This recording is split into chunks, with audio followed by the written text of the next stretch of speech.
તો સ્થાનિક સ્વરાજની ચૂંટણીના પરિણામો જાહેર થયા છે। ફરી એક વખત ભારતીય જનતા પાર્ટીનો ભગવો લહેરાયો છે। દક્ષિણ ગુજરાતની જો વાત કરવામાં આવે, ખાસ કરી અને સુરતથી શરૂઆત કરીએ તો સુરત કહી શકાય કે આમ આદમી પાર્ટીનો ગઢ ગણાતું હતું। વર્ષ 2021માં જે રીતની બેઠકો આમ આદમી પાર્ટીએ જીતી હતી અને તેને લઈ અને ઘણું ચર્ચામાં પણ જોવા મળી રહ્યું હતું। એક અલગ છબી ત્યાંથી તેણે બનાવી હતી, પરંતુ આ વખતે ફરી એક વખત આમ આદમી પાર્ટી માટે મુશ્કેલીઓ જોવા મળી રહી છે।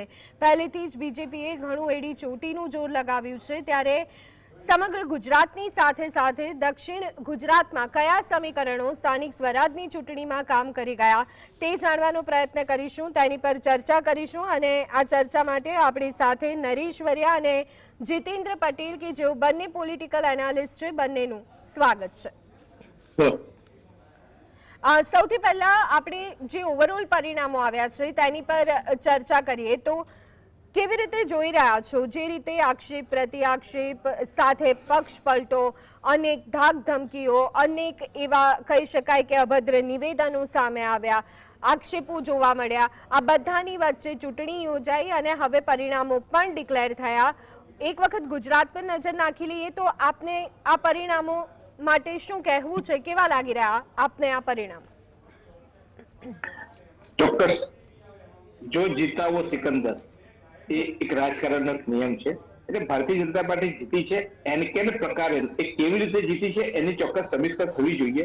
પરંતુ ભારતીય જનતા પાર્ટી ટાર્ગેટ બનાવીને ચાલતી હોય છે। જેમ કે સુરતમાં સી આર પાટીલે કીધું હતું કે તમે 27 બેઠકો જીત્યા હતા, આ વખતે એટલી બેઠકો જીતાવી બતાવો અને એક આખી મિશનરી કામે લાગી જાય। એમાં ભાજપના કાર્યકર્તાઓ પણ હોય, સામે સામે આમ આદમી પાર્ટીમાંથી કેવી રીતે તોડવા, કેવી રીતે એમને પક્ષમાં કેવી રીતે વિખવાદ કરવો અથવા તો કેવી રીતે વાતાવરણ ઊભું કરવું, એ ભારતીય જનતા પાર્ટીએ બહુ સારી રીતે સુપારે નિભાવ્યું અને એનું પરિણામ ભારતીય જનતા પાર્ટીને મળ્યું।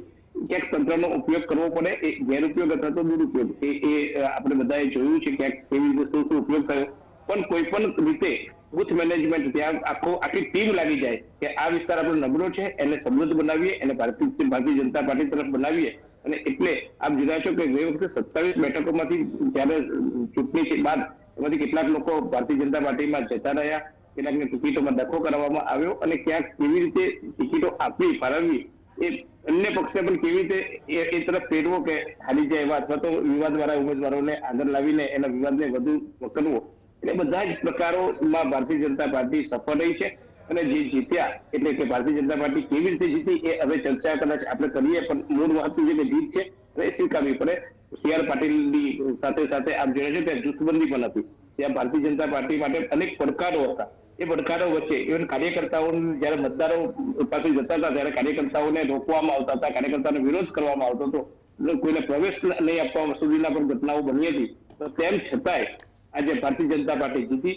લોકો ત્રાહીમામ પુકારી રહ્યા હતા, આપણને એવું લાગતું હતું કે આટલો બધો વિરોધ છે તો ચોક્કસ થોડું પરિણામમાં અસર દેખાશે, પણ ક્યાંક સ્ત્રી પાંખીઓ જરૂરિયાત ગણાયો, કારણ કે એ પણ એક ફાયદાકારક બાબત હોય છે કે આમ આદમી પાર્ટી અને કોંગ્રેસ એ ભારતીય જનતા પાર્ટી જે વ્યક્તિ નારાજ હતો, જે મતદારો નારાજ હતા, એ મતો આપવા કોને તો કોંગ્રેસને આપવા અથવા તો જે કોંગ્રેસની વિચારધારા ધરાવતા હતા અથવા તો નથી હતા તે લોકો કોંગ્રેસને આપ્યા હોય, પરંતુ એક વૈકલ્પિક તરીકે આમ આદમી પાર્ટી એટલે જે વિરોધીઓના મતો હતા એનું વિભાજન થયું, એનો પણ સીધો ફાયદો ભારતીય જનતા પાર્ટીને થયો। અને હું માનું છું કે સૌથી મોટી અસરકારક બાબત આ હતી કે ભાઈ બંને પક્ષ આમ આદમી પાર્ટી અને કોંગ્રેસના જે મતો જે વેચાયા એ મતોનો કદાચ ટોટલ કરશો જે જીતીએ એ જીતની સરેરાશ જોશો તો એવું લાગે છે કે આ જ બાબત કદાચ ભાજપ માટે થોડુંક ફાયદાકારક, વગર મહેનત કરે ભાજપને ફાયદો થયો। અને એટલે જ કોંગ્રેસ આક્ષેપ લગાવે છે કે આમ આદમી પાર્ટી ભાજપની બી ટીમ છે અને એ કદાચ આ બેઠકો જે મેળવવામાં જે અસફળતા મળી એમાં આ બંનેના જે વિભાજન, વિપક્ષના વિભાજન, મતોનું વિભાજન થયું છે એ કદાચ હું એને વધુ જવાબદાર માનું છું।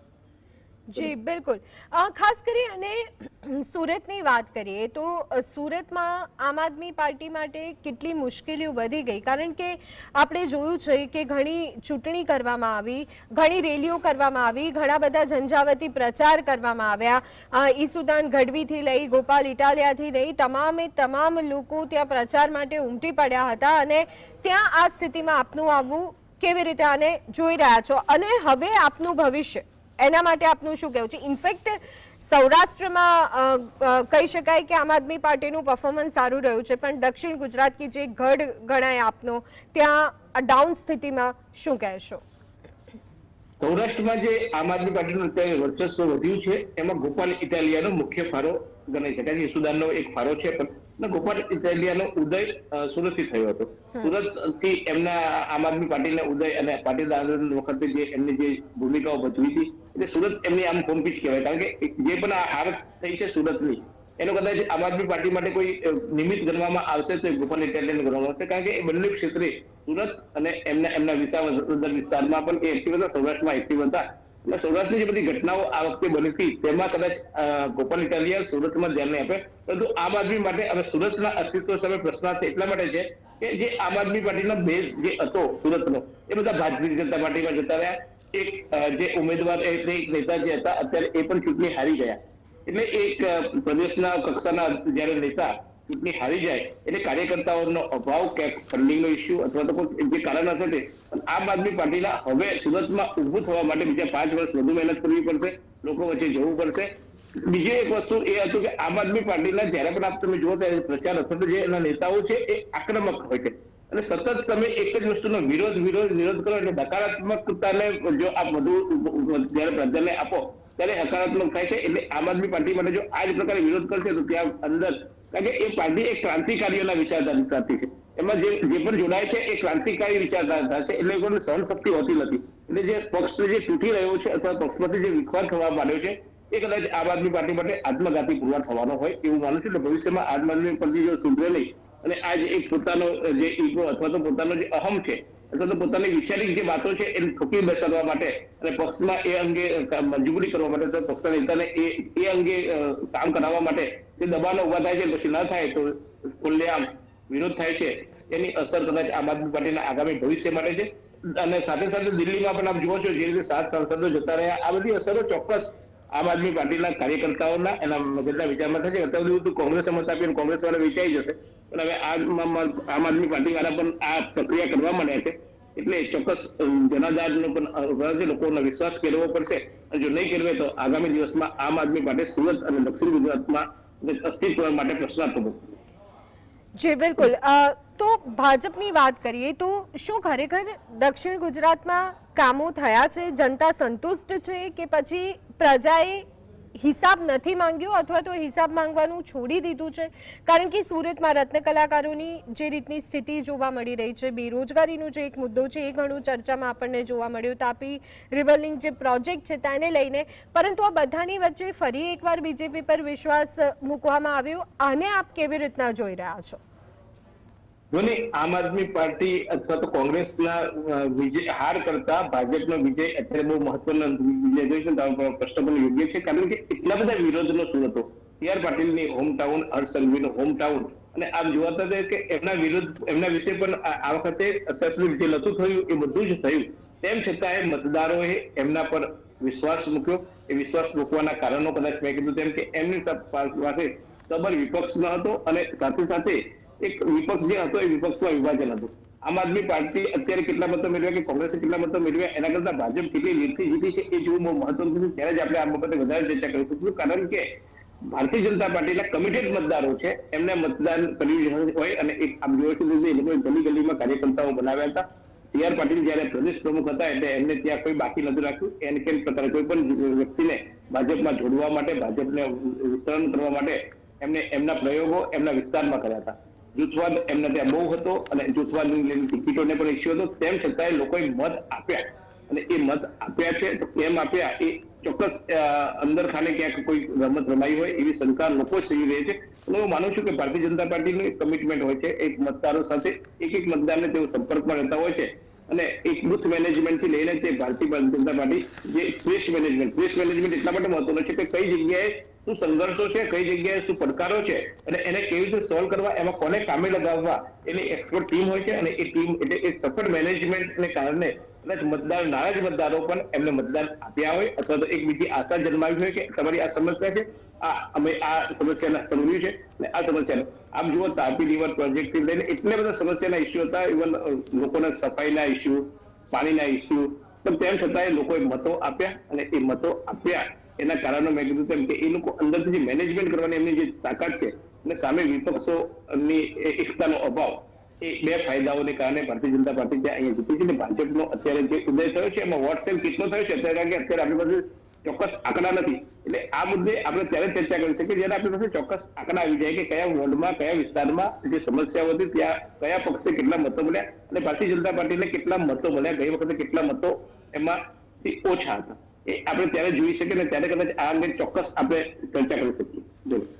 જી, અનેક મહેમાન પણ આપણી સાથે જોડાયેલા છે, તેમની પાસેથી પણ જાણીએ આખરે શું રહ્યા દક્ષિણ ગુજરાતના સમીકરણો. સાથે અહીંયા બીજી એક બાબત ખાસ કરી અને ઘણા ઓડિયો ક્લિપ્સ, વિડીયોઝ, પોલિટિક્સ છેલ્લા દિવસોમાં બહુ જ જોવા મળ્યા. ત્યારે શું લાગે છે કે આ તમામ બાબતો આપના મતે કોના ફેવરમાં રહી? ચૂંટણી આપણને જે નજરે દેખાતી હોય ને એના કરતા ચૂંટણી બેકડોર થી ઘણી લડાતી હોય છે અને ભારતીય જનતા પાર્ટી એમાં ખૂબ માહેર છે.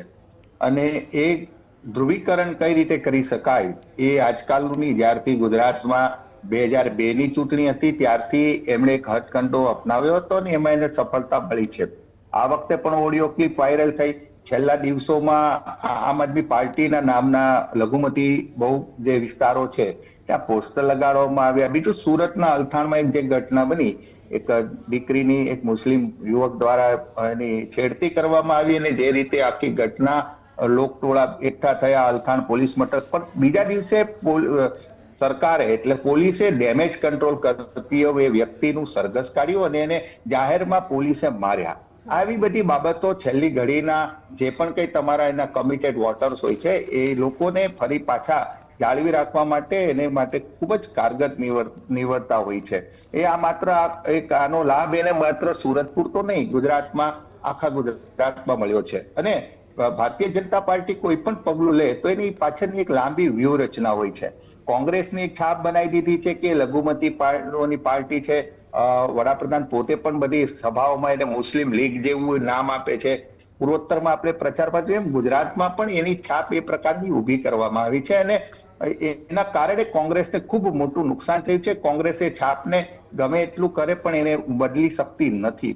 અને અત્યારે પણ આપણે પરિણામ જોઈએ તો ગુજરાતના જે વિસ્તારોમાં, ખાસ કરીને મહાનગરપાલિકા, ગ્રામ્ય વિસ્તારમાં કોંગ્રેસે સારું કર્યું છે. એના મતદાર જનાધાર પણ થોડો વધ્યો છે. પરંતુ સુરતની વાત કરીએ તો સુરતમાં કોંગ્રેસને આ વખતે એક બેઠક મળી છે, પણ એ બેઠક પરથી લઘુમતી ઉમેદવારનો વિજય થયો છે અને ત્યાં એમનું નિર્ણાયક મતદાન છે. અમદાવાદમાં પણ દાણી લીમડા છે ધારો કે, અને ખાડિયા જેવી વિસ્તાર છે જ્યાં, એટલે કોંગ્રેસ માટે હવે એક પડકારરૂપ બનવાનું છે. તમે હમણાં જીતેન્દ્રભાઈ આમ આદમી પાર્ટીના જે હારના કારણ કર્યા, હું સુરત થી છું એટલે એના વિશે થોડીક હું વધુ વાત કહેવા માંગુ છું. 2021માં જયારે આમ આદમી પાર્ટીને 27 બેઠકો મળી અને આજે 2026 છે, 5 વર્ષનો ગાળો પસાર થઈ ગયો છે અને એ બેઠકો મળ્યા પછી ભારતીય જનતા પાર્ટી આજે ચૂંટણી પૂરી થાય, સમજો આજે પાલિકા પંચાયતોની ચૂંટણી પૂરી થાય તો 2027ના ચૂંટણીના મિશનમાં લાગી પડે છે. તો જેવી ચૂંટણી પૂરી થઈ ત્યારથી એનું મિશન હતું. એટલે 5 વર્ષમાં વચ્ચે વિધાનસભાની ચૂંટણી ગઈ તો એમાં પણ આમ આદમી પાર્ટીનો રકાસ થયો હતો. લોકસભાની ચૂંટણી તો અહીંયા થઈ શકી નથી. તો 5 વર્ષની અંદર ભાજપ એક જે પાર્ટી ઈમાનદારીના નામે આવી, તો ઈમાનદારીના નામે આવેલી પાર્ટીને ક્યાં તમે એને અસર કરી શકો, એને ક્યાં તમે ઘા મારી શકો, એવું પહેલું કામ એને એ કર્યું કે આમ આદમી પાર્ટીને તોડી. જે લોકો ગયા, આજે કોઈ પણ રાજકીય વ્યક્તિ પક્ષ પલટો કરે, સભ્ય પક્ષ પલટો કરે તો એની પાછળની બે ચર્ચાઓ થતી હોય, ક્યાં એને પદ મળે અથવા પૈસા મળે. એટલે આમ આદમી પાર્ટી પર પહેલો ધબ્બો લગાવવામાં આવ્યો કે એના સભ્યો વેચાઈ જાય છે. હવે જે ઈમાનદારની પાર્ટી છે એ જ પાર્ટીના 3 કોર્પોરેટરો લાંચ લેવાના આરોપમાં ફસાયા. લાંચ લેવાની પર આરોપ લાગ્યો, જેલમાં ગયા. કહેવાનો મતલબ કે જે છબી હતી એ છબીને અહીંયા નુકસાન પહોંચ્યું અને એનો પણ લોકોમાં એક મેસેજ ગયો હતો. બીજું કે ગઈ વખતે જે છે આમ આદમી પાર્ટીને સુરતમાં જે ચાન્સ મળ્યો એનું મુખ્ય કારણ પાટીદાર અનામત આંદોલનથી શરૂ થાય છે. પાટીદાર અનામત આંદોલનને કારણે કોંગ્રેસ જે અહીંયા 2015ની ચૂંટણીમાં ફાયદો મળ્યો હતો એ 2020માં આખું ચિત્ર બદલાઈ ગયું હતું. ધાર્મિક માલવિયા છેલ્લી ઘડીએ કોંગ્રેસથી ખસી ગયા એટલે આમ આદમી પાર્ટી તરફ ખસ્યા, એટલે એનો એ પણ એક ફાયદો હતો. કોરોના કાળ હતો, કોરોનામાં લોકો ત્રાસી ગયા હતા, તક્ષશિલા કાંડ થયો હતો, અગ્નિકાંડ, એટલે પ્રજામાં એક રોષ હતો અને રોષનો એને ચોક્કસપણે ફાયદો મળ્યો. આ વખતે એ નથી મળ્યો. એના 2-4 કારણોમાં એક છે કે અલ્પેશ કઠિરિયા એટલે પાસનું પણ એક ફેક્ટર છે. જો કે પાસમાં અલ્પેશ અને ધાર્મિક બંને હારી ગયા, પણ અત્યારે જીતવાના કારણ પણ છે, કારણ કે ભારતીય જનતા પાર્ટી સાથે છે ને આમ આદમી પાર્ટીની જે છબી, અને બીજું આખો ભાર ગોપાલ ઇટાલિયા. તમે વિસાવદરની અંદર પણ જે કર્યું કે રાજુ કરપડાને જે રીતે એમણે ભાજપમાં લઈ લીધા અને એક એવો નેરેટિવ પણ ઉભો કર્યો કે વિસાવદરમાં ગોપાલ ઇટાલિયાની જીત નથી, એ જીતની પાછળનો મેઇન જો કોઈ વ્યક્તિ હતો તો એક કિસાન નેતા કરપડા હતા. તો આવી બધી બાબતોને લઈને પણ આમ આદમી પાર્ટી, અને બીજું મેં કહ્યું મેનેજમેન્ટ, અને મેનેજમેન્ટમાં ભારતીય જનતા પાર્ટી રહી, અને ધારાસભ્યોને ખૂબ જ મહત્વ આપવામાં આવ્યું ટિકિટ વહેંચણીમાં. તો એમણે પણ પોતાનું 2027માં કાં એમને ફરી ટિકિટ લેવી છે, ક્યાં તો એમના કોઈ વ્યક્તિને અપાવી હોય, તો આ ચૂંટણી એમના માટે પણ ખૂબ મહત્વની હતી. એટલે ધારાસભ્યોએ પોતે અહીંયા મહેનત કરી. આ વિવિધ કારણોસર, અને બીજું એક ફેક્ટર તો હોય જ છે કે જે વોટ કટવા હોય એનો પણ ભારતીય જનતા પાર્ટીએ ચોક્કસપણે ઉપયોગ કર્યો હશે. એટલે આમ આદમી પાર્ટી અહીંયા કશું કરી નથી શકી. બીજું કે જે વિસ્તારમાં એનું પ્રભુત્વ છે એ વિસ્તારની અંદર પણ એમણે જે ઈચ્છાથી, જે પ્રમાણે એમણે ટિકિટની વહેંચણી કરી કે એમ હતું કે એક જ્ઞાતિગત પરિબળોનો એ ફાયદો ઉઠાવી શકશે, પરંતુ એ જ્ઞાતિગત પરિબળને બદલે સુરત ભાજપનો ગઢ રહ્યો છે. એટલે ખૂબ જ સારું ભારતીય જનતા પાર્ટીની ફેવરમાં પરિણામ આવ્યું છે. હવે આ ચૂંટણી પછી મને આમ આદમી પાર્ટીનું ભવિષ્ય દેખાતું નથી, કારણ કે 7 સાંસદોનો ત્યાં વિલય પણ થઈ ગયો છે હવે, અને પંજાબમાં ચૂંટણી આવી રહી છે. એટલે ભાજપ એને હજુ પણ ગા મારશે, ને પંજાબ પછી ગુજરાતમાં ચૂંટણી આવવાની છે. અને આખો પક્ષ લઈને 2 જ વ્યક્તિઓ ચાલે છે, ઈસુદાન અને ગોપાલ ઇટાલિયા. તો ગોપાલે જયારે સુરતની ચૂંટણીનું નેતૃત્વ કર્યું હોય, અહીંયા નિષ્ફળ જાય છે. એના પ્રદેશ સંગઠન મહામંત્રી પણ ચૂંટણી હારી જાય છે, અને એ પણ ભૂંડી રીતે ચૂંટણી હારે છે.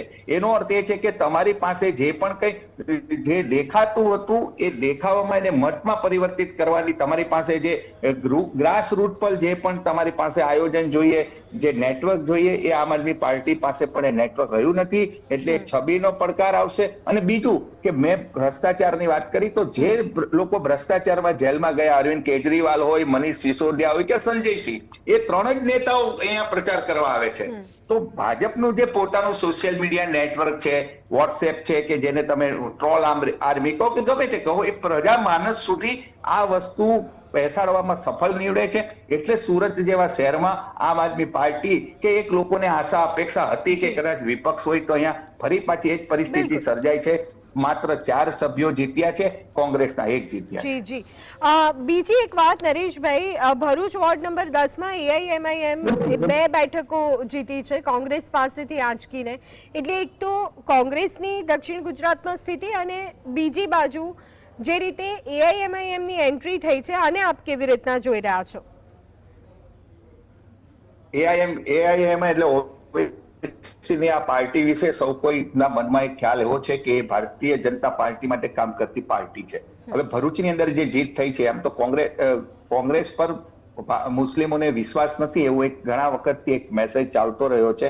પરંતુ જ્યાં જ્યાં AIMI ના જે સ્થાનિક ઉમેદવારો પણ એ પસંદ કરતા હોય છે, એની મજબૂતી હોય છે, એના કારણે છે. પણ આ AIMI ફેક્ટર માત્ર ભરૂચ નહીં, સુરતમાં પણ ઘણી જગ્યાએ અસર કર્યું છે. ઘણી બેઠકો પર એના ઉમેદવારો ઉભા રાખ્યા તો તે 5-7 હજાર મતો જીતી ગયા, કે જ્યાં કોંગ્રેસ અને આમ આદમી પાર્ટીના પ્રદર્શનને પણ અસર કરી શકતી હોય. મને લાગે છે કે એમની કોઈ બીજી ભૂમિકાની 4-5 વ્યક્તિઓ જીતશે, પણ આફ્ટર ઓલ એનો ફાયદો ભાજપને થાય છે, કે જેથી કરીને એની બેઠકો કોંગ્રેસ જીતવામાં નિષ્ફળ રહેશે. મેં કહ્યું કે કોંગ્રેસની એક તો છાપ છે, અને એની સામે જયારે મુસ્લિમો પણ એનાથી વિમુખ થઈ અને આ રીતે જો મતનું ધ્રુવી